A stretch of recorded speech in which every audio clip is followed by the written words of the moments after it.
This is your ultimate stop for everything sports. The Golden State Media Concepts Sports Podcast. Should I say more? From the NFL, MLB, the NBA to MMA, it's all in here. The Golden State Media Concepts Sports Podcast. Listen now.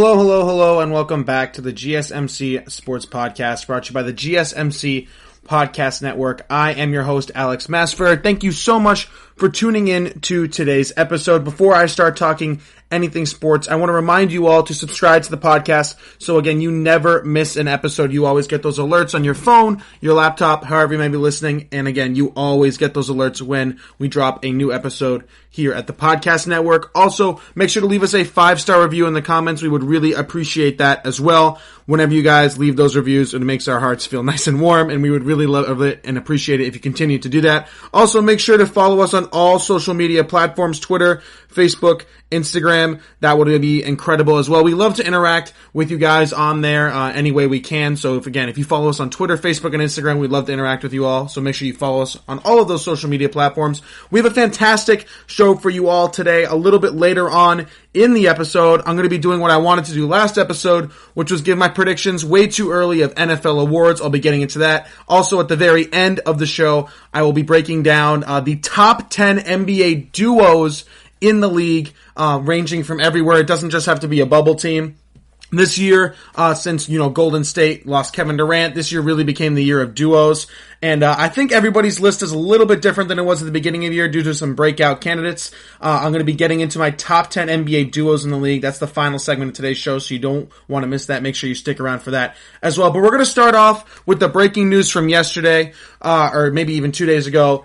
Jamal Adams is a Seattle Seahawk. Now, nobody was actually necessarily expecting this. When I talked about Jamal Adams potentially being traded from the New York Jets, I did mention the Seattle Seahawks as a potential team because of how much Pete Carroll loves secondaries and loves defensive backs. They were not my number one idea or number one, maybe favorite team that I thought Jamal Adams was going to be traded to. I personally believed that the Jets were going to trade him, maybe to a team like the Tampa Bay Buccaneers. That was my clear-cut favorite who I thought, was going to land Jamal Adams. And the Jamal Adams story is interesting. I've talked about this before, but it really seems that the main reason why Jamal Adams left wasn't the Jets necessarily, wasn't necessarily the fans, not necessarily the general manager, but everything seemed to be stemming from Adam Gase, the head coach. And I've talked about this before, but I'll restate it again.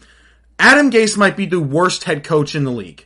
I don't even think from a play perspective and a coaching perspective, he's necessarily the worst, as in like strategy, things like that. Because I do believe Adam Gase can win you games as a head coach. He's done it before. He took Miami to the playoffs his first year there, and he's pretty much been 6-10 and 9-7 ever since then, with those 2 seasons with the Dolphins, now entering his second season with the Jets. So he's not a bad head coach when it comes to strategy and performance. I think he's ahead of guys like, Zach Taylor in Cincinnati, some other guys, Dan Quinn, who have maybe fallen off ever since that Super Bowl. But Adam Gase he absolutely has to be the worst head coach when it comes to player relationships, maybe in NFL history. There have been multiple guys who have left both the Dolphins and now the Jets. And the main reasons why they wanted out, or, after they moved on from their new team, they've been publicly bashing him in interviews and on social media. Some famous, cases of that.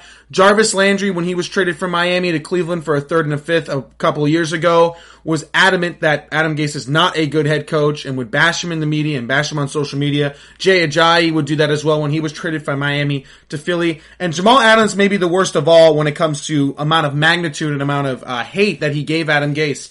I mean, when was the last time a player went to the New York Post and pretty much did an op-ed interview describing on how much Adam Gase is not a good head coach and how much he wants out of the New York Jets just solely because of Adam Gase? I think the exact quote, was something like, I don't trust him to lead us into a winning situation, things like that. And I'm I don't know how to feel about this because I've said before, I think Adam Gase should be fired because of player relationships and things like that. But now that they've traded Jamal Adams, are the Jets, all in on Adam Gase and all in on his system? I don't think so. But, I don't think the Jets really wanted to trade Jamal Adams within, anything ever. I don't think they ever wanted to trade him. And I think that's why it took a little bit longer than his demand, which is why Jamal Adams really went to such lengths, doing that, conversation with the New York Post, bashing Adam Gase. He had to do everything in his power to get out of there, because he really wanted to. Now, I don't necessarily blame the Jets for not paying Jamal Adams either. Joe Douglas, general manager, made that decision because of some factors. Number one, Jamal Adams still, I believe, has 2 years left on his rookie deal. There's not a lot of non-quarterback positions where you pay 2 years in advance. The only one I can really think of is maybe sometimes running back, and maybe sometimes wide receiver, and maybe sometimes defensive edge rush. Those three positions are the only other positions in the NFL where you would pay a guy 2 years early on his rookie contract while you still have him for cheap. Jamal Adams is a safety. Now, I will get into a little bit later in this segment why he's definitely more than a safety and what he could potentially be with the Seattle Seahawks. But just from a practicality standpoint, yeah, he's technically a safety and he's a secondary member. Do you want to pay him that much? I understand why the Jets didn't do it. I think the Jets did want to pay him eventually down the line, just not right now.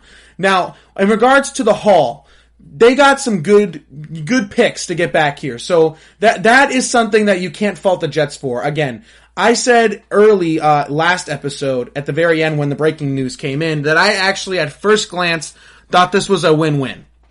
Now, if I had to pick a winner, a lot of people have been split on this, saying the Seahawks have overpaid, and the Jets got screwed. I am going to say the Seattle Seahawks won this because I think it could give them a Super Bowl.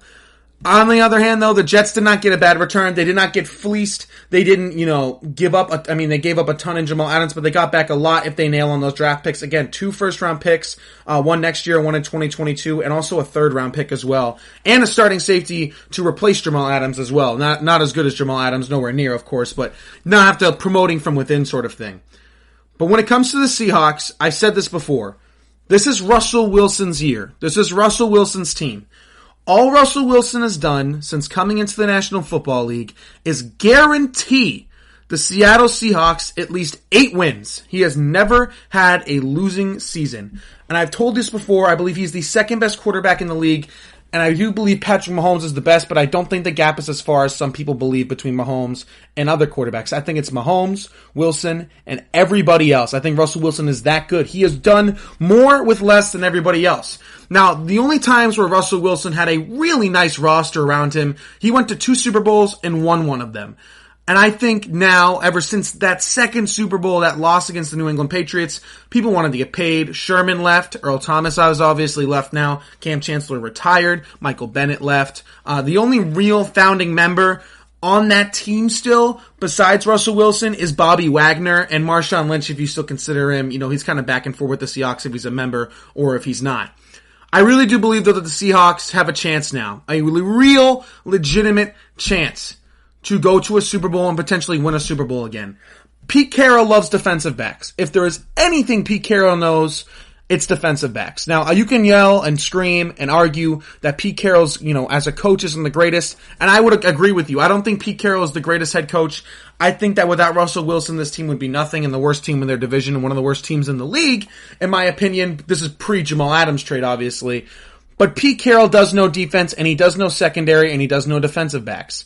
He is one of the guys who helped develop guys like Richard Sherman, Cam Chancellor, Earl Thomas, Maxwell when he was on the team. If you remember, he's almost I think he's out of the league now. He was phenomenal for the Seahawks, terrible for everybody else because similar to what, Bill Belichick does with defensive backs, they're great on the Patriots. When they leave, they're not as great, Seattle is pretty similar to that. The only exception being really Earl Thomas, Richard Sherman, who, came in as super talented guys. And even right now, the Seattle Seahawks still have one of the top secondaries in the league, and that's definitely one of the strengths of their team besides the quarterback position with Russell Wilson. Now, the Seahawks have some obvious flaws. They do not have a great offensive line. They don't have a great defensive line. I like their receiving core. I don't love it. I think they could improve it with a signed guy like Antonio Brown, who I've mentioned on this show. Their running game is good, not great. They are a very run-heavy system for a team that doesn't have a phenomenal running back. Now, Chris Carson is great. Marshawn Lynch, if he's with them, is productive enough. But let's be real here. Again, like I mentioned before, Russell Wilson is masquerading the Seahawks as this really good team because of him. He's never had a losing season, and he makes everybody work. Now it appears that the Seahawks are finally getting back on track, roster construction-wise, to getting Russell Wilson the best possible weapons and the best possible team around him. Yes, Jamal Adams is a safety. Would you think that Earl Thomas wasn't worth the money? You could argue he's totally worth the money. Would you argue that Cam Chancellor is the comparison I'm going to make? Cam Chancellor, yes, was technically a safety.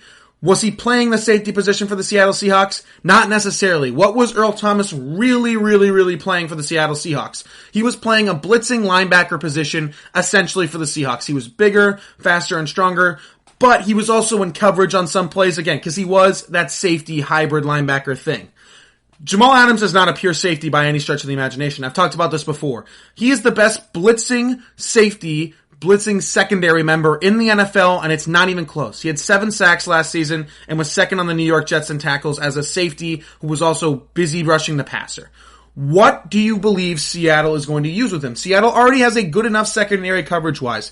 I think more than ever before, Jamal Adams is going to be used as a pass rusher because the Seattle defensive line is not great. It's one of the worst in the league, as long as their offensive line as well is not one of the best either. They need a lot more pass rush. In a division with Kyler Murray, Jared Goff, and Jimmy Garoppolo, 3 pretty good quarterbacks, and Kyler Murray has the potential to be a potential MVP. 3 really good offenses, right? The Cardinals with Cliff Kingsbury, Kyle Shanahan with Jimmy Garoppolo has a phenomenal offense, maybe the best running offense in the league, best run game coordinator by far, I think Kyle Shanahan is. And again, I've talked about the Rams before on this show. I think Sean McVay's a really good head coach. They just got to get a better offensive line for Jared Goff. They're still a really tough team to beat. They went 9-7 last year in one of the hardest divisions in football. So Seattle's already in the hardest division. They need to improve this defense. Bobby Wagner has been kind of masquerading this linebacking core into making you think that it can stop the run and everything like that when they really can't. It's been Russell Wilson. Russell Wilson and the Seahawks last year had 11 games won by 7 points or less. That is not a sustainable winning formula. That's why you bring in a guy like Jamal Adams. I checked something out. If you don't know what this is, it's called a heat map. If you can imagine this, for these podcasting listeners, it's almost like an infrared sensor. Wherever Jamal Adams lines up, there's a point. If he lines up there less than he usually does, it's a green dot, and the more times he lines up in a certain spot, that area gets more red. Do you want to know where the most red spot on the heat map is for where Jamal Adams has played his entire career? It is not in the back secondary. It is not lining up against a wide receiver or a tight end. It's not even at the linebacker position. It's in the middle between a middle linebacker and a defensive end / defensive tackle area. So again, this sort of lower third of the football field on the defensive side where he's playing a blitzing linebacker position and sometimes lining up even over, the center standing up, not in a 3-point stance, obviously, as a blitzer. This is what Seattle's going to use him for. Do not be surprised if Seattle has done this before. They've had Cam Chancellor. They've had somebody who plays, looks, and, talks really like Jamal Adams. A guy who is a bigger safety, a box-to-box, blitzing safety who's a really good linebacker as well, who pretty much plays a blitzing linebacker position. They've done this before. Now, if you think Cam Chancellor was good, I can tell you for a fact Jamal Adams, I believe, is more athletic than Cam Chancellor. I think he might be a little bit stronger than Cam Chancellor. Obviously, he's healthier than Cam Chancellor was. Cam Chancellor, before the serious neck injury, had a lot of knick-knack injuries before that as well. And Jamal Adams is a lot better coverage guy than Cam Chancellor was. Cam Chancellor was almost a liability in coverage, while Jamal Adams is not. He's a plus in coverage. So he can also, if you want him to, go guard a receiver, go guard a tight end, which is important when you have George Kittle in your division. Jamal Adams would be a great matchup against him. Again, big, physical, strong, things like that, as well as a blitzer. Do not be surprised, and I really do believe this now, if Seattle could get Jamal Adams to have a double-digit sack season. For real. I think that could happen. Now, here's another question for Seattle, though, because you paid a lot, right? You paid those 2 firsts and a third. Now, there's the argument that Seattle doesn't draft well in the first round anyway, and they absolutely do not. They have been terrible the past couple of years when it comes to, their first round draft picks. They've drafted running backs, they've drafted offensive and defensive linemen, and they have not haven't worked out. Their last 3 first round picks were LJ Collier, Rashad Penny, and Jordan Brooks. None of them have panned out. So you can make that argument that they weren't going to draft those well anyway. You're not going to get somebody probably even close to the level of Jamal Adams in the draft, right? Makes a lot of sense to me. If the Seahawks can bring back Jadeveon Clowney, that is the big X factor for me. Because if you can get somebody, Jadeveon Clowney, maybe the best run-stopping defensive end in the league, add him to this defense. I would love to see them get Antonio Brown too, but I don't know what's going on with his situation. And I've done the cap math. If they're not giving him Jamal Adams the money right now, if they're waiting till the end of this season and Jamal Adams has maybe agreed to do that, they can still afford to bring Jadeveon Clowney in on the contract they've been talking about. Add Jadeveon Clowney to this defense with Jamal Adams, and Pete Carroll's going to coach the hell out of this secondary, and Russell Wilson's still going to have his magic. I've said this before. I said that the Seattle Seahawks were going to win the division before Jamal Adams because I believe in Russell Wilson that much, and I think the 49ers could take a step back.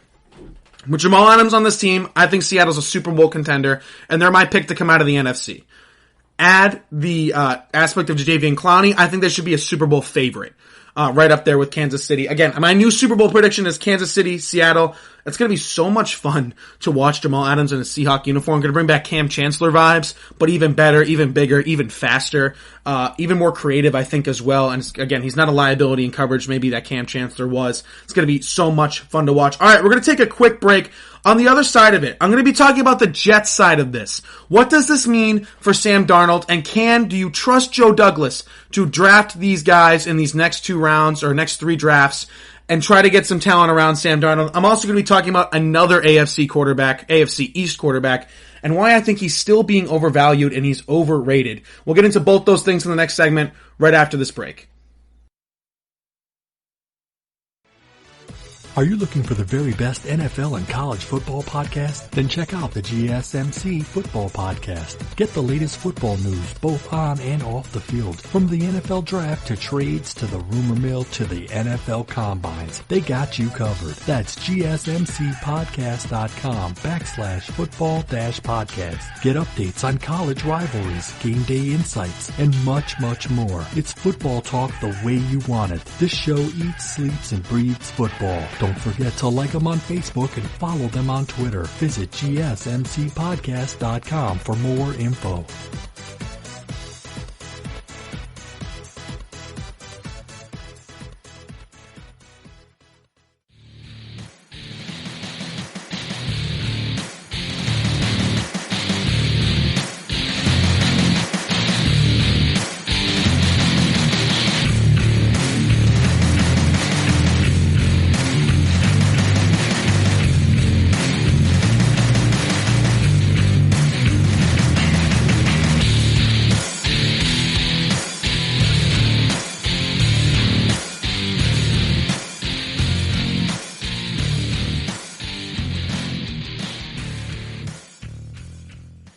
All right, and we are back here at the GSMC Sports Podcast, brought to you by the GSMC Podcast Network. Again, I'm Alex Massford. Thank you so much for tuning in. I just finished talking about the Seahawks' point of view of this Jamal Adams trade and how I think this could potentially thrust them into Super Bowl contention with, Russell Wilson's magic, as well as this defense really taking a step up with Jamal Adams, and why I believe Jamal Adams could be an absolutely insane player for the Seahawks in a blitzing linebacker position / safety hybrid, which is what I think he will do. And don't be surprised at all, again, if Jamal Adams breaks double-digit sacks as a safety / linebacker hybrid, whatever he is. Don't be surprised about that at all. I want to transition now to the Jets side of this, which is the sadder side in my opinion. Because yes, Jet fans are going to talk themselves into, look at all these draft picks we got. Again, great. The reality is the Jets have traded 4 of their last 5, if not 5. It's either 4 of their last 5 or 5 of their last 6 first-round picks, right? That is sad. And, when you're a team that consistently cannot either hang on to or develop young talent, the problem isn't necessarily the players who do pan out and, oh my God, how could they ever want to leave us, right? Why would Jamal Adams ever want to leave the Jets, right?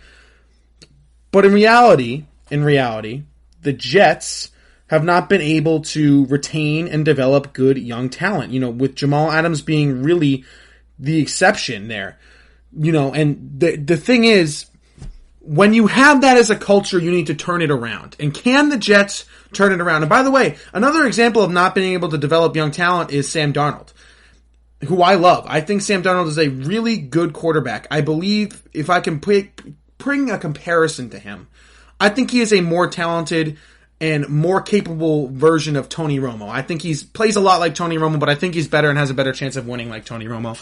Another player who I believe plays a lot like that is Joe Burrow. I think Joe Burrow and Sam Darnold are very, very similar players.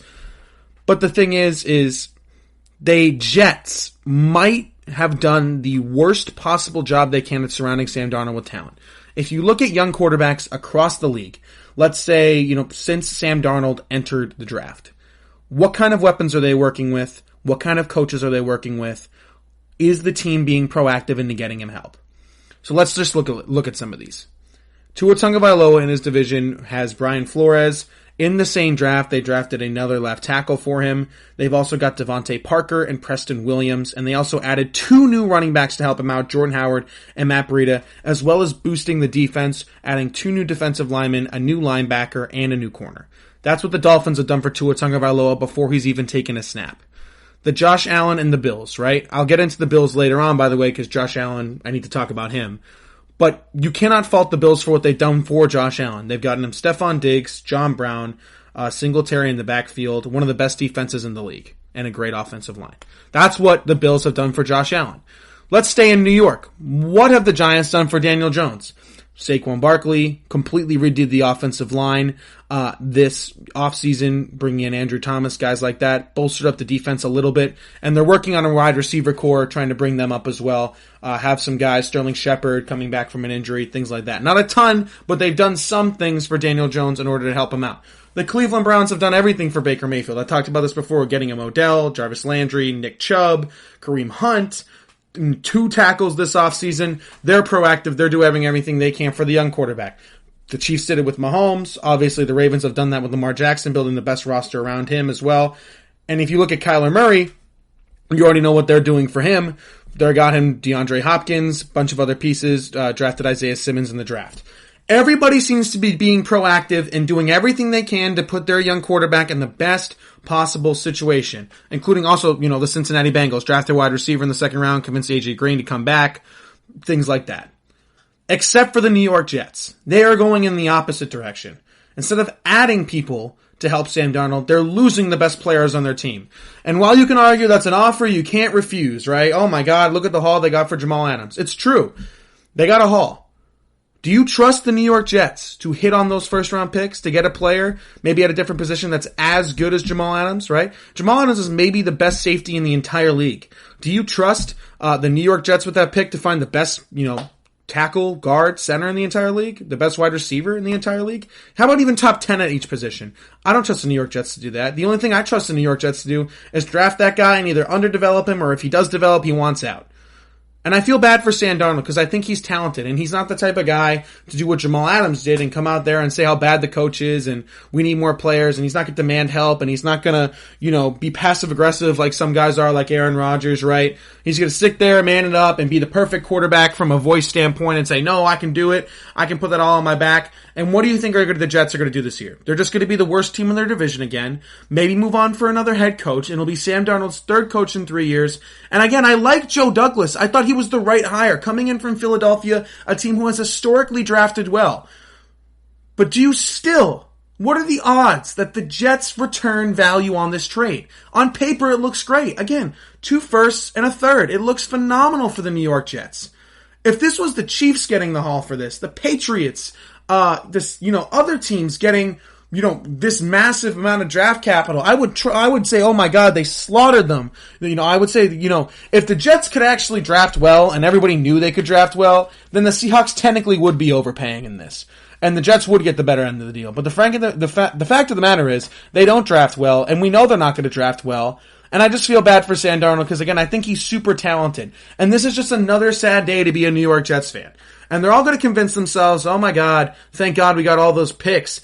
But at the end of the day, the best player on your team, and maybe the best player you have had on your team since Darrelle Revis, right? Regardless of position, since probably Darrelle Revis, most talented player you've had since Darrelle Revis, wanted out before you could even get his rookie contract up.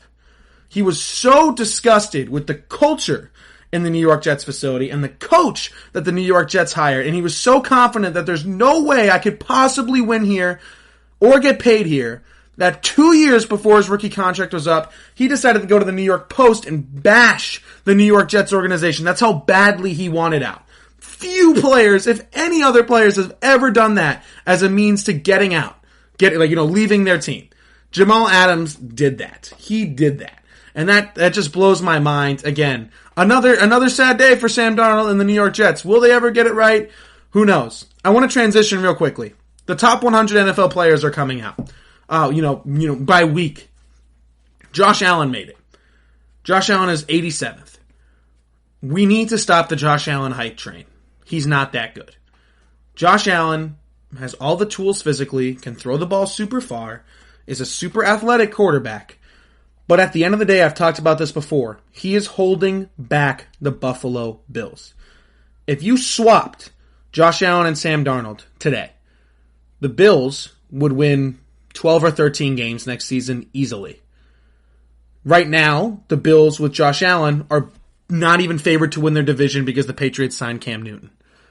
Right? We just saw what Josh Allen was at his best. Josh Allen, a max, can get you 10 wins. The Bills, at best, will win 10 games this season. I don't think they're even going to do that. Josh Allen, again, his stats, 20 touchdowns, 9 picks, terrible completion percentage, barely throws for over 3,000 yards. If you're the super talented, arm-given, incredible arm quarterback, why are you only throwing for 3,000 yards? The best arm talents in the league, Aaron Rodgers, Patrick Mahomes, even Ben Roethlisberger, they're reaching 4,000 yards easily, if not 5,000 yards. Where's that from Josh Allen? Oh, it's because he only has arm strength, not arm talent. Again, there is a difference between arm strength and arm talent, right? You know who has arm talent? Sam Darnold has arm talent. Sam Darnold can throw on the run, throw from different arm angles, throw with accuracy, can throw with touch, also throw with, more of a speed ball. It has accuracy in the short, medium, and long range. Everything, right? Great arm talent. Aaron Rodgers has those. The only arm talent that, Josh Allen has is arm strength. You can find 5-minute plus compilations on YouTube or Twitter of him just overthrowing receivers. Again, he's holding the Bills back, in my opinion. And while the Bills had a great year last year, and I'm not saying that, nobody on the Bills deserves to be on the top 100. There's plenty of Bill players who deserve to be on the NFL top 100 list. There are top 100 players on the Bills, 100%. Specifically on the defensive side of the ball. Stephon Diggs, maybe even John Brown. Josh Allen is not one of them. Josh Allen is not the reason why the Buffalo Bills are winning games. He's holding them back from winning more games. Again, to get to the playoffs last year, the Bills barely beat the Pittsburgh Steelers, who had Duck Hodges. Josh Allen barely outplayed a guy, Duck Hodges, who will be a third-string quarterback for the Pittsburgh Steelers if he even makes the freaking team. He is not a top 100 player in the league, and he is not a good quarterback in this league. He is average at best. And while Josh Allen, coming into the draft, everybody knew was a project, the Bills haven't been treating him like a project. They threw him in day one. Yes, he's athletic. Yes, he's a physical specimen. That's great. The league doesn't reward that anymore.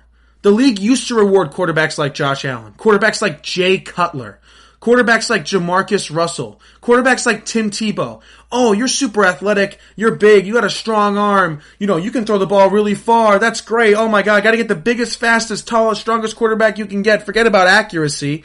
That's not what the league is anymore. The league is now Russell Wilson, short, athletic, accurate. Drew Brees, short arm, super accurate still. Kyler Murray, accuracy. Tua Tagovailoa, accuracy. Joe Burrow, accuracy. Not Josh Allen anymore. It's not, this isn't the same thing what it used to be. He's not a top 100 player. He is not a good quarterback. Again, if you switch, he's the worst quarterback in his division. He is. Tua Tagovailoa is already better than him. Sam Darnold is definitely better than him. I know for a fact Cam Newton is better than him. Ryan Fitzpatrick is better than him. He's just, Bills fans and the NFL has fallen in love with his athletic specimen and the fact that he took the Bills to the playoffs. He did not take the Bills anywhere. Sean McDermott of the defense took the Bills to the playoffs. And it doesn't matter how many weapons you get him. John Brown, Stephon Diggs, one of the best route runners in football, Devin Singletary. It's not going to translate to more wins. All that's going to happen is he's going to continue to be one of the least accurate quarterbacks in the NFL. He was analytically the least accurate quarterback in a league that is driven by quarterback play, and a league where quarterback play is driven by accuracy.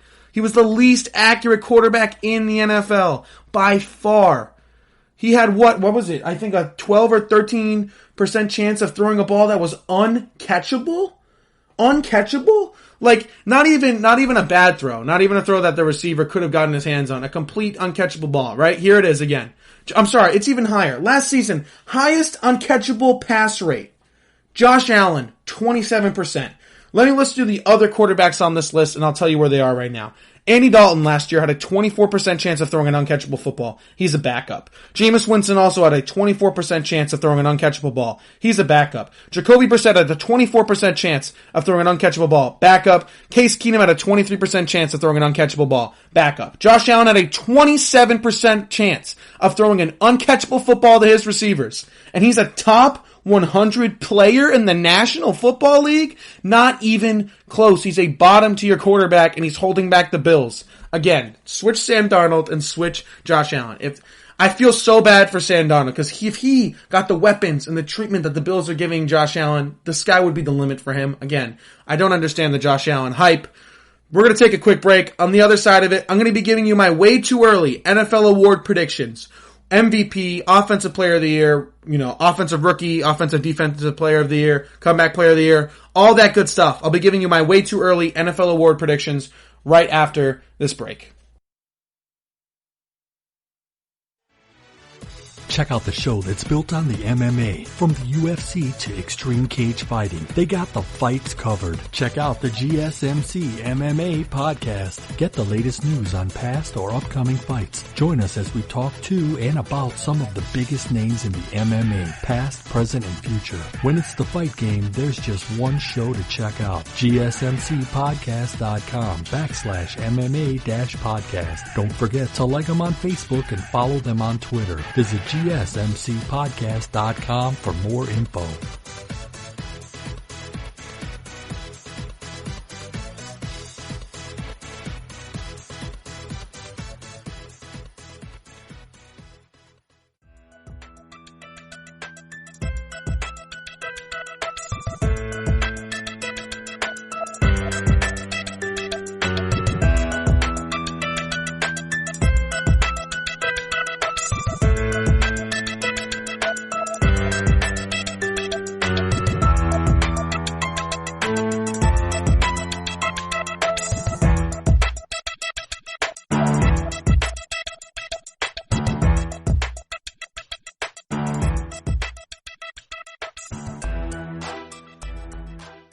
All right, and we are back here at the GSMC Sports Podcast, brought to you by the GSMC Podcast Network. Again, thank you so much for listening. I just finished talking about the New York Jets' point of view from this Jamal Adams trade, as well as Josh Allen, about him being listed as the 87th best player in the NFL, apparently, which, again, I completely disagree.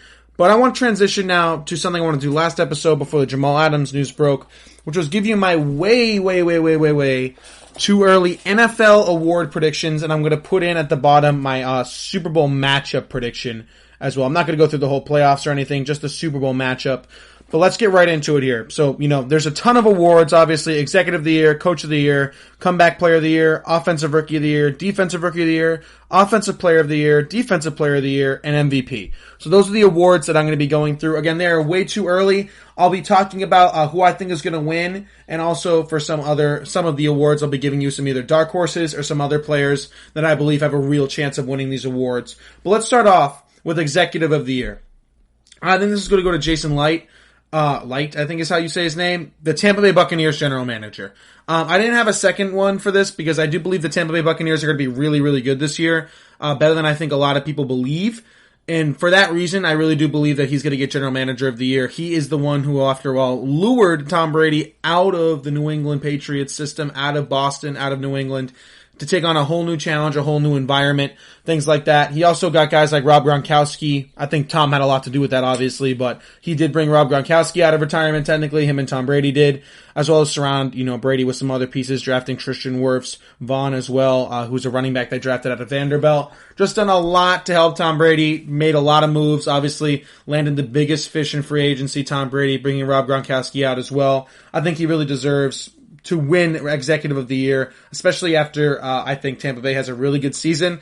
If there are any other, general managers that I could think of, maybe the GM for the Ravens if they get back on top, potentially. Could also see, some others as well. But really, I think Jason Licht is the favorite for this. I think Tampa Bay is going to be really good. And of course, he is the one who got Tom Brady, the biggest fish of all. So I really do believe he will be getting Executive of the Year. Next up is Coach of the Year. Now, this is a little bit tougher because I do believe, there's going to be a lot of potential candidates for this. I gave it to Bill Belichick. Now, Bill Belichick is facing maybe the toughest challenge of his entire career, and that's playing without Tom Brady and coaching without Tom Brady. Yes, they have Cam Newton as a replacement, but they're also being handed the toughest schedule in the league. A new quarterback, no preseason, everything going on with Corona, lack of weapons, only lost players. Again, I don't think they got better in a single area of their football team. I've talked about this in my Patriots predictions segment. Now, I don't think they're going to be great. I think they are a 10-win team. And I think they're probably going to finish between 7 and 9 wins, if I had to guess. I said 8-8 in my prediction video. But assuming 8-8, 9-7 gets you into the playoffs, I absolutely do believe that Bill Belichick deserves Coach of the Year in that situation. Again, you just lost your star quarterback, and you have the hardest the hardest schedule in all of football, and you still found a way to make the playoffs and potentially win a division. That would be huge. Now, some other people that I have on this list, don't be surprised at all if, Kevin Stefanski gets some serious votes if Cleveland does well. Everybody wants the Cleveland Browns to do well. I do think they're gonna do well as well. I think they are gonna make the playoffs. If they break 10 wins, don't be surprised at all if Kevin Stefanski gets some serious votes. Some others I have, Bruce Arians of the Tampa Bay Buccaneers, again, for the similar reasons why Executive of the Year should go to Jason Licht, probably. I just don't think he's the favorite because, again, he's coached a lot of these guys on the roster, and I think Tom Brady will get more credit than he does. But still, nonetheless, if they do even better, if they beat the Saints out in the division, then I could definitely see them getting some votes. Pete Carroll is also on this list potentially for me, because I really do believe, the Seahawks are do really well this year, and I'll be saying some of their things as well. Kyle Shanahan could potentially get it too if the 49ers don't take the step back like I believe they will. And of course, there's always that, breakout team. If a team, it comes out of nowhere and starts winning, don't be surprised if the Cowboys win the division, Mike McCarthy gets votes, things like that. Those could be a factor. But again, Bill Belichick coaching without Tom Brady, hardest schedule in football. If he can just make the playoffs, that's a successful year for me for Bill Belichick, especially with losing all those players last season. And I really do believe that Bill Belichick should win Coach of the Year if that happens. Now, comeback player of the year is an interesting thing. There are 3 major candidates: Cam Newton, Matt Stafford, J.J. Watt. I don't think it'll be J.J. Watt. I think it'll be one of these 2 quarterbacks. I think Matt Stafford's going to have a really good year, like he always does for the Detroit Lions, statistically, right? The only thing is I don't think it's going to translate to wins because I think this is Matt Patricia's last year as the head coach of the Detroit Lions. Again, I don't think they're going to win a lot of games. They never seem to anyway. They didn't improve a lot in the offseason. But again, I think Stafford is going to throw for a ton of yardages and a ton of touchdowns, maybe get close to 5,000 yards. And I think statistically, he should deserve comeback player of the year. But I think the story of Cam Newton, specifically if the Patriots make the playoffs and win that division, and Cam Newton gives us some moments, whether with his feet or with his arms, of what Super Cam used to be back in 2015, I just think the story and the Patriots' momentum and everything in the eyes and the viewership is just going to be too much for a guy like Matt Stafford to overcome in the comeback player of the year conversation. I'm going to give it to Cam Newton, but I think Matt Stafford's going to have a phenomenal statistical year, and I think statistically he would deserve it. I think he'll have a better statistical season than Cam Newton will. But again, the story of Cam Newton, the aura of Cam Newton, he'll give us some awesome, exciting plays, some pretty big wins probably too if they make the playoffs. He'll have to beat some good teams on the road or something like that. And I think there'll be more Cam Newton moments. Again, I think Stafford will have the better statistical season, but I'm going to give Cam Newton comeback player of the year. I think he will win it. Offensive rookie of the year. Now, there's so many rookies that I like coming into this draft offensively. Here's what I have. By the way, some quick people who are not in contention for offensive rookie of the year. The big one is Tua Tagovailoa. I don't think he'll start enough games. I think that he's going to start at the earliest at week 3, the latest at week 13. I expect him to start week 10 against the New York Jets. That's when I think Tua will start, so I don't think he would qualify for that. There's some other players I like as well. I like Jerry Jeudy a lot, like Henry Ruggs a lot, but I don't think they'll have that much production as receivers coming in. The offensive rookie of the year, for me, favorite, and I think who will win it, I think it's going to be Clyde Edwards-Helaire of the Kansas City Chiefs.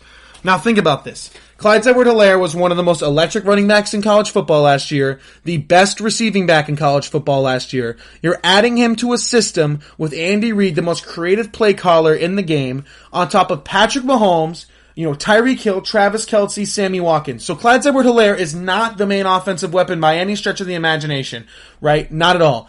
And also, he's going to be splitting carries with potentially Damian Williams, who will handle more of the ground game. But I really do believe Clyde Edwards-Helaire will surpass him. And I think Clyde Edwards-Helaire is going to be phenomenal in the pass game with Patrick Mahomes, because I really do believe defenses are going to, no one's going to be able to figure out Patrick Mahomes on the Kansas City Chiefs offense. They're going to be able to find ways to slow down Tyreek Hill, Travis Kelce, Sammy Watkins, if they haven't found that out already, right? He will add another dimension as a pass catcher out of the backfield, and I think he will be really, really good this season. I think he'll have potentially over 1,000 all-purpose yards. I don't think he'll have 1,000 on the ground, like some guys like Christian McCaffrey have done. I think he's a very similar player to Christian McCaffrey. I think he's a little bit more physical. I don't think he'll reach, the same accolades or same stats as Christian McCaffrey, at least early on in his career, but I think he's a similar type player. I could see him getting, seriously, about, 500, 600 yards on the ground, but also 300, 400 yards in the passing game as well. I think he's my favorite for Rookie of the Year offensively. Joe Burrow is on this list because the quarterback position dominates the NFL, and if Joe Burrow does get some pretty significant wins, if he beats a team like the Browns or the Steelers or even the Ravens in his division and gets some national television big wins, he's not going to make the playoffs with the Bengals. And I've already said this before. I think he's going to struggle because of the lack of weapons, the lack of good coaching, and how hard that division is for him. Again, but if he does provide some moments, he's obviously the betting favorite probably because he's the first overall pick. Wouldn't surprise me at all. So he's on this list as well. Now, my underrated dark horse offensive Rookie of the Year candidate. Keep this name in mind for you. I'm going to tell you him right now. You'll know him if you play fantasy football. Cam Akers. Cam Akers was a running back drafted by the Los Angeles Rams, I believe, in the 3rd round. He is a running back out of Florida State. He was a phenomenal running back for Florida State despite a terrible head coach, terrible offensive line, and a deteriorating program as a whole filled with scandals and all that other stuff. Cam Akers was still the best offensive player on that team and was absolutely phenomenal. He's a pass-catching back as well. He looks like a special type player to me. I think every year, every time we see running backs drafted, guys come out of nowhere. Alvin Kamara comes to mind. Other guys as well, but Alvin Kamara was the big one, coming out of the 4th round as a pass-catching back. Cam Akers is like that, but I think he's even a potential better runner in the future than a guy like Alvin Kamara. He can also catch out of the backfield. The Rams now lost Todd Gurley. You know how much they love running backs. Yes, they're doing running back by committee, but you know that Sean McVay, who's already said in the media he might want to put 3 running backs in the backfield. The Rams want to get the ball out quick this year because their offensive line isn't fully developed yet, isn't fully rebuilt yet, and Jared Goff, with no time last year, wasn't very good, and they know they can't have a repeat of that. They're going to get the ball out quick this year. Guys to Cooper Kupp, Robert Woods, Cam Akers in the backfield. He's my underrated dark horse offensive Rookie of the Year candidate. I think he's going to be really good for the Rams in the league. I think he's going to be phenomenal, but I don't think he'll necessarily win it because of the recognition. I think Clyde Edwards-Helaire is going to have a big season, maybe even Joe Burrow. Keep an eye on Cam Akers, even not just for offensive Rookie of the Year, just in general. I think he's going to be a special type player for the Rams, potential dark horse offensive Rookie of the Year candidate. All right, defensive Rookie of the Year. I only have one name on this list. Chase Young. All right, Chase Young is going to win defensive Rookie of the Year. He's phenomenal. He might even get double-digit sacks his rookie season. He's going to be one of the best players on the Redskins. They're not the Redskins anymore. The Washington football team, He's going to be one of the best teams on the Washington football team. One of the only reasons why people are probably going to watch them. He's going to be absolutely phenomenal. Chase Young is a big, big, big name to watch. He's the only person I have on this list. I think he could win it. Derek Brown, maybe, of the Panthers, can maybe win it. But Chase Young's just going to put too much numbers up for Washington. Too many sacks, too many hard hits, too much energetic plays, big plays for them against teams like the Cowboys on national television, the Giants, the Eagles. I think Chase Young's going to pretty easily and soundly win Defensive Rookie of the Year. Offensive Player of the Year. I think it's going to be a repeat. I think it's going to be Christian McCaffrey. I think he's the best offensive player in the game, and I don't think it's close. I think he's going to be even better than he was last year. I think he wants to be the first player ever to have over 1,000 yards in both rushing and receiving. I think he's going to really try to do it. Do I think he'll get it? No, but again, would it surprise you at all if Christian McCaffrey ran for 1.3 thousand yards and caught 800 yards? He's only getting better coaching. He's getting Matt Rule. The things that Joe Brady's going to be able to come up with a guy like Christian McCaffrey are going to be absolutely freaking incredible. I think he's going to have a better season than last year. I think he'll repeat as Offensive Player of the Year. Again, he is the best offensive weapon in football, and I don't think it's close. we'll leave it at that. Christian McCaffrey for Offensive Player of the Year. Defensive Player of the Year. We just talked about him. Jamal Adams. I really do believe so. Jamal Adams now is a Seattle Seahawk as a blitzing safety / blitzing linebacker position. Again, I told you about that heat map, how he lines up almost like a pass rusher more than he does as a traditional safety in coverage. I think Jamal Adams might get between 10 and 12 sacks. Seriously. It wouldn't surprise me at all. If Jamal Adams gets, 10 plus sacks as a quote unquote safety and also gets some couple interceptions as defensive back and, is top 3 on that team in tackles, maybe behind Bobby Wagner and somebody else, Jamal Adams would win Defensive Player of the Year. He's my favorite now. I really do believe that. I think Jamal Adams is going to have so many sacks for them. 10 plus, again, in that 10 to 12 range. It's going to be absolutely crazy to see. I really do believe Jamal Adams, Defensive Player of the Year for the Seattle Seahawks. And MVP, sticking with the Seahawks. Russell Wilson's going to win MVP this year, guys.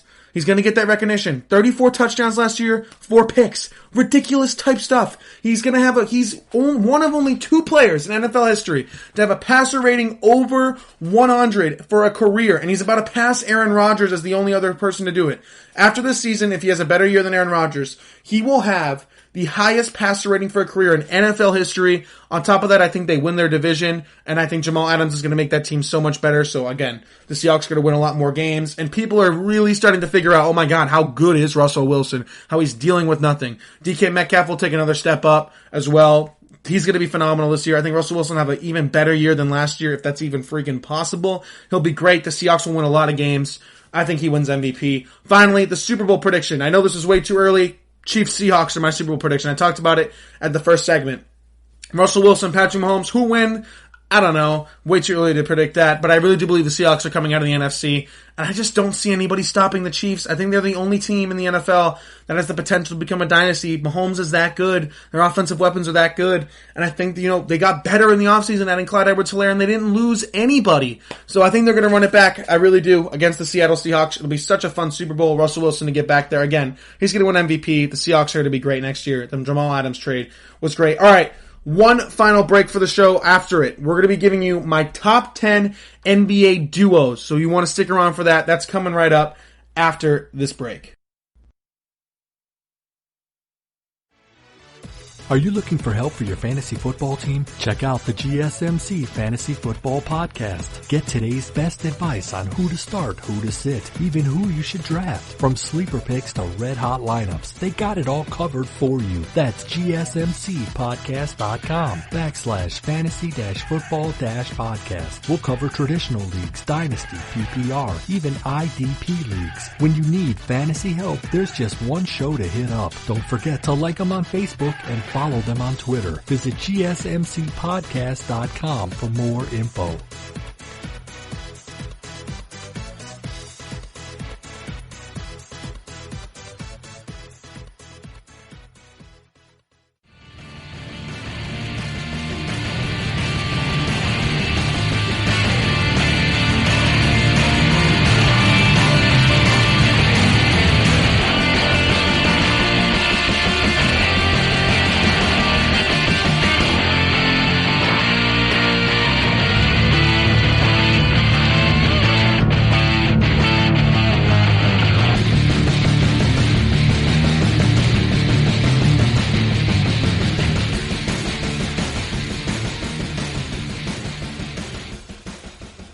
All right, and we are back here at the GSMC Sports Podcast, brought to you by the GSMC Podcast Network. Again, I'm Alex Masfer. Thank you so much for tuning in. I just finished giving my, way too early NFL award predictions and Super Bowl matchup. I think it's going to be a really good year for the Seattle Seahawks, if I mentioned time and time again. I want to transition now for the last segment to the NBA. Now, when Kevin Durant left the Warriors at the beginning of last offseason, and became a league of duos. There was no clear-cut favorite of who was going to win, and we got some parity back in the NBA. Now, obviously, the coronavirus really almost tore that apart, but now that the bubble is back and the bubble seems to be working, I want to give my top 10 NBA duos in the league. This is not top 10 teams by any means, not at all.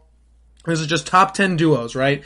The higher on your list doesn't mean necessarily going to win a championship or anything like that. These are just my top 10 duos. If, this was a 2-on-2 tournament, this is how I would pretty much rank it. All right? Because again, I do believe this is the year of duos. Number 10, Embiid and Simmons of the 76ers. Now, I've seen some other people do this list, and they've had them way higher than I think they should be. As a duo, they are not as good as people think. Again, the connection and the chemistry is not really good there. They're both more paint players. Now, they're uber talented, which is why they are on this list, and they do translate to some wins. But again, there are some, duos that are higher up on this list that might not have the talent of Embiid and Simmons, but they translate to way more wins, and they have way better chemistry with each other, which is why I have Embiid and Simmons coming in at number 10. I just don't think they translate to enough wins. I like Ben Simmons. Again, I've seen him been shooting some threes, I guess, at the level of, a scrimmage in games like that, and he hit a corner one. Is he going to be shooting 5 of them a game? Definitely not. Is he going to be hitting 3 or more a game? No, he's not this volume 3-point shooter yet, and that's what I need to see from Ben Simmons. He needs to be able to be a plus shooter from 3 consistently for when Joel Embiid is on the floor dominating the paint, and that's never what Ben Simmons is going to be. Again, at some point I think this duo also breaks up. I really do believe that. I don't know who I would go with if I were the 76ers, but the chemistry is just not working. And again, if they fail to reach the second round again, and if they are knocked out early, there's going to be some serious questions about what the hell are the 76ers doing and what is this duo really going to be, and if they should move on from it. So it's going to be interesting to see. Number 9, I have Jokic and Murray of the Denver Nuggets. Now, I also put in parentheses Bol because he's just been going off in the scrimmage games, and maybe this continues going on into the rest of the regular season and the NBA playoffs. I don't think so, but I just put him, as a kind of fun little thing because he's so much fun to watch. But I think Jokic and Murray, all they do is translate to wins. That's why they're higher than Embiid and Simmons. They're not the most talented duo, but again, all they do is finish top 4 in the West. The harder conference gets them home court advantage in the series as well. And of course, I've talked about Jokic before, how he's Mr. Everything, can do everything he wants. He was playing point guard in the scrimmage games, which is so much fun to watch as well. Best passing big man in the league, in my opinion. They come in at number 9 for me, the Denver Nuggets duo of Jokic and Murray, and maybe even Bol if he continues to be this, which will be a lot of fun to see as well. Again, all they do is translate to wins. Number 8 is the Portland Trailblazers duo of Dame Lillard and CJ McCollum. I've said this before. If the Pelicans are not going to make it in the playoffs, the Portland Trailblazers will be the one to knock off the Grizzlies and get that 8th seed. Dame and CJ are one of the best backcourts in the NBA. Yes, they're having a tough year this year, but don't forget they went to the Western Conference Finals the year before that. Dame's maybe the most clutch player, at least one of the clutch players in the NBA.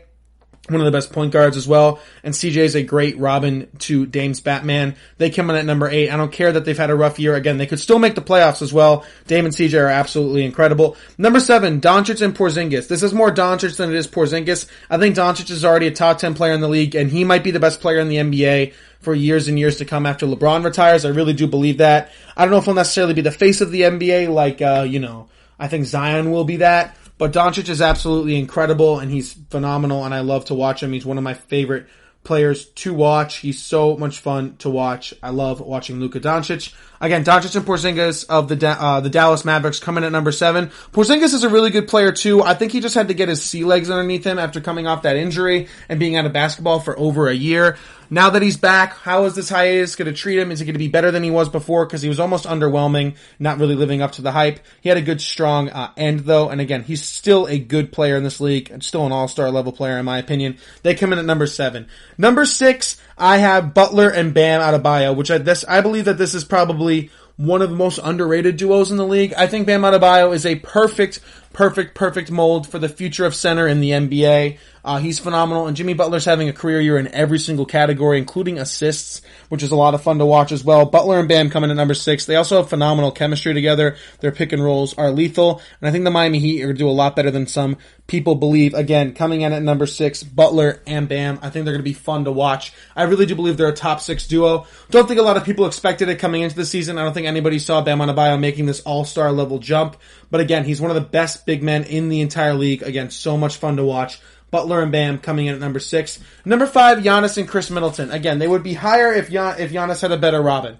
I love Giannis Antetokounmpo. I think he's maybe the best player in the NBA outside of LeBron James. I think he will get back-to-back MVPs this year, now that the bubble doesn't count towards, those awards and statistics and things like that. Chris Middleton, though, I haven't seen enough from him. He puts up numbers, he makes all-star games, that's great.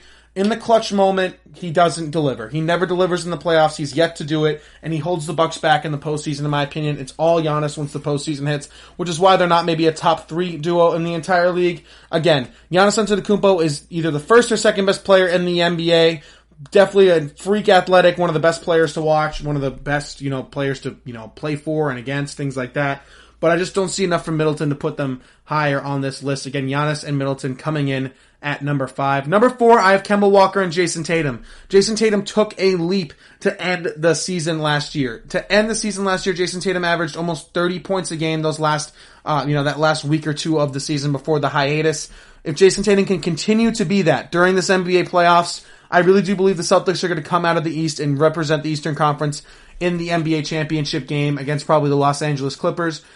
And Kemba Walker's still one of the best point guards in the league. Again, I think he's had a little bit of a down season, a little bit lower expectations statistic-wise than people maybe thought when he came to the Celtics. Jason Tatum's kind of made up for that. But again, they're still one of the best duos in the league. Kemba and Tatum coming in number 4 for the Boston Celtics. I really do believe that Jason Tatum's going to be one of the best players in the NBA if he isn't already. Reminds me a lot of Kevin Durant, that he can score from anywhere, and he has such a high point shot that it's really hard to block him as well. So much fun to watch. I love Jason Tatum. I think he's a special, special player. Again, Kemba Walker, Jason Tatum coming in number 4 on the top 10 duos list. Number 3, James Harden and Russell Westbrook, man. I know it doesn't necessarily translate to wins, but from a pure talent standpoint, they might be one of the most talented duos in the league. And again, I've talked about this before. The Rockets are a dark horse championship team. They've been exceeding expectations chemistry-wise. Russ and Harden are working. The small ball will be an interesting thing to see how it plays out during the playoffs. But again, the NBA wants its stars to go forward, and if officiating is more like regular season officiating than playoffs officiating, then James Harden's still going to get to the line, and they're still going to be lethal. And again, James Harden and Russell Westbrook together want to change the narrative that they don't perform in the playoffs. They can do it. 2 birds with 1 stone if the Rockets do well this season. I think they're a top 3 duo in the league, talent-wise, everything-wise, and they have good chemistry as well. Harden and Westbrook for the Houston Rockets coming in at number 3. Number 2, Kawhi and PG. I think the Clippers win the championship this year. This is the best, I think, perimeter defensive, duo in the league. LeBron and AD are great as well. But again, Kawhi and PG are absolutely incredible if they're both healthy. PG looks like he finally has 2 healthy shoulders as well. Could we finally see some playoff P again? How will he look? Kawhi Leonard as well. No more load management. We got to see it now on the court in the big moments. Kawhi delivers. And if you forget, we really all came to a consensus at the end of last season that Kawhi was the best player in the NBA. He was really up there with Giannis and LeBron. I don't know what really happened to that. That conversation kind of died, but don't forget about how good Kawhi Leonard is, specifically in the clutch. I think he is the best player at the NBA at get me a bucket and then get me a stop on the other end. Do both. I think Kawhi Leonard is the best at that. I think he's the best two-way player in the NBA. Kawhi and PG come in at number 2 for me. A close 2. At number 1, I have LeBron and AD. Again, I've said that the Lakers are going to lose to the Clippers, and I still believe that, but I do believe the Lakers have the better duo. LeBron James and Anthony Davis are absolutely unstoppable. LeBron's the best player in the world, in my opinion. Anthony Davis is probably the best big in the world as well. Combine those two together, you knew it was going to work. LeBron's phenomenal. He has reinvented himself this year. He switched to point guard this year and now is the best point guard in the NBA by far. AD's obviously phenomenal too. He's been doing the same thing he's doing in New Orleans, just in LA. We're just finally seeing it now. So much fun to watch. Again, LeBron and AD are the best duo in the league. I just don't think they're going to get a championship. I think the Clippers are just too deep, and the mismatches are just easily exploitable when it comes to the Clippers versus the Lakers, specifically at guard play. That is my top 10 NBA duo list with LeBron James and Anthony Davis coming in at number 1. Let me know what you guys think. Again, it's been the year of duos in the NBA this season, and I think re-ranking these top 10 duos was a good thing. Again, some surprise people came up there, the Doncic-Porzingis duo, as well as maybe the Bam Adebayo, Jimmy Butler, duo came in and emerged. And some duos did better than I think we thought they would do. I really do believe that James Harden and Russell Westbrook exceeded expectations as a duo, not necessarily as a team. And also, I think Embiid and Simmons have kind of underperformed. It'll be an interesting situation to watch the 76ers, that is, going into the future if they don't perform again in the playoffs. That's going to do it for me and this episode of the GSMC Sports Podcast. Again, thank you so much for listening. And again, don't forget to subscribe to the podcast, leave us a 5-star review, and follow us on all social media platforms, Twitter, Facebook, Instagram. Don't forget to follow us on all those platforms as well. Again, thank you so much for listening, and I will see you all in the next episode.